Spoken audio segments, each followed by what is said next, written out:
బులెటిన్లో మరో breaking news చూస్తున్నాం. జూబ్లీహిల్స్ బారాసా ఎమ్మెల్యే మాగంటి గోపీనాథ్ ఆరోగ్య పరిస్థితి విషమంగా ఉంది. ఇవాళ తీవ్ర అస్వస్థతకు గురవడంతో ఆయన వెంటనే గచ్చిబౌలిలోని ఏఐజీ ఆసుపత్రికి తరలించారు. గుండె సంబంధిత సమస్యతో అస్వస్థతకు గురికాగా చికిత్స పొందుతున్నారు ఆయన. మాజీ మంత్రి హరీష్ రావు, పలువురు బీఆర్ఎస్ నేతలు ఏఐజీ ఆసుపత్రికి చేరుకుని ఆరోగ్య పరిస్థితిపై డాక్టర్లను అడిగి తెలుసుకున్నారు. మాగంటి గోపీనాథ్ అనారోగ్య సమస్యలతో బాధపడుతున్నారు.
గుండె సంబంధిత సమస్యతో గచ్చిబౌలిలో ఏఐజీ ఆసుపత్రిలో చికిత్స పొందుతున్నారు జూబ్లీహిల్స్ ఎమ్మెల్యే మాగంటి గోపీనాథ్. వారు కోలుకుంటున్నారని బీఆర్ఎస్ ఎమ్మెల్సీ దాసోజు శ్రవణ్ తెలిపారు. మాజీ మంత్రి హరీష్ రావుతో పాటుగా ఎమ్మెల్యేలు మాధవరం కృష్ణారావు, కేపీ వివేకానంద, ముఠా గోపాల్, ఎమ్మెల్సీ దాసోజు శ్రవణ్తో పాటుగా పలువురు బీఆర్ఎస్ నేతలు ఆసుపత్రికి చేరుకుని గోపీనాథ్ ఆరోగ్య పరిస్థితి తెలుసుకున్నారు.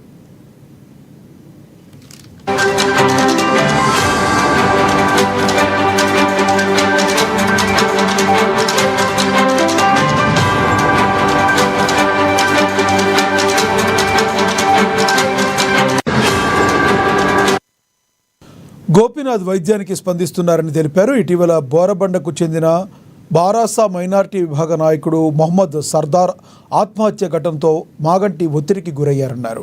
48 గంటల పాటు వైద్యుల పర్యవేక్షణలో ఉంచారని వివరించారు. మాగంటి గోపీనాథ్కు సీనియర్ వైద్యులు చికిత్స అందిస్తున్నారని, క్షేమంగా బయటకు వస్తారనే విశ్వాసం ఉందన్నారు. 48 గంటల తర్వాత వైద్యులు హెల్త్ బులెటిన్ విడుదల చేస్తారని తెలిపారు.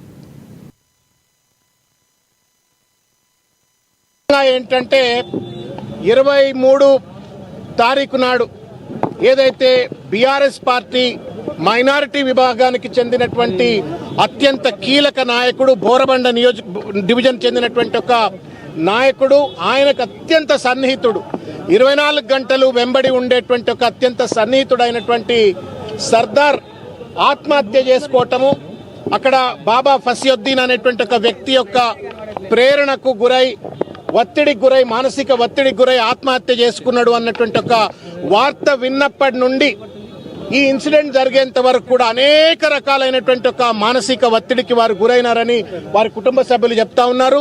తినమంటే తినకుండా, నిద్రపోకుండా ఎప్పుడు సర్దార్నే తలుచుకుంటూ నా కుడి భుజం పోయింది అని చెప్పని బాధపడ్డాడు అని చెప్పని వాళ్ళ కుటుంబ సభ్యులు చెప్తా ఉన్నారు. ఏంటంటే 23 తారీఖు నాడు ఏదైతే బీఆర్ఎస్ పార్టీ మైనారిటీ విభాగానికి చెందినటువంటి